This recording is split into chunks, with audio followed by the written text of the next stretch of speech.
Assalamualaikum teman-teman.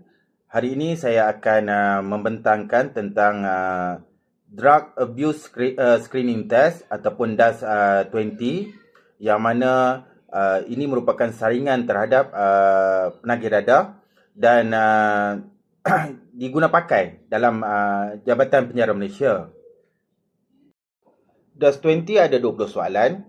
Jadi klien hanya perlu menjawab setiap soalan itu ya atau tidak sahaja. Daripada jawapan yang klien berikan, kita akan dapat menentukan menyaring tahap ketagihan klien. Teman-teman, 20 soalan dalam DAS-20 bertujuan untuk menilai tahap penglibatan, kebergantungan dan impak negatif penggunaan dadah dalam kehidupan seseorang sepanjang setahun yang lalu.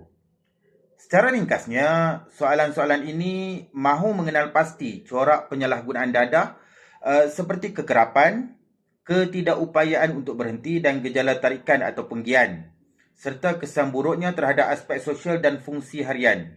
Ini termasuklah konflik dengan pasangan atau keluarga, masalah di tempat kerja atau kehilangan pekerjaan, penglibatan dalam aktiviti haram atau pergaduhan. Isu kesihatan seperti hilang ingatan atau penyakit kronik, sehinggalah kepada rekod tangkapan polis dan usaha individu tersebut dalam mendapatkan bantuan ataupun rawatan pemulihan. Baik, sekarang kita masuk kepada pengiraan.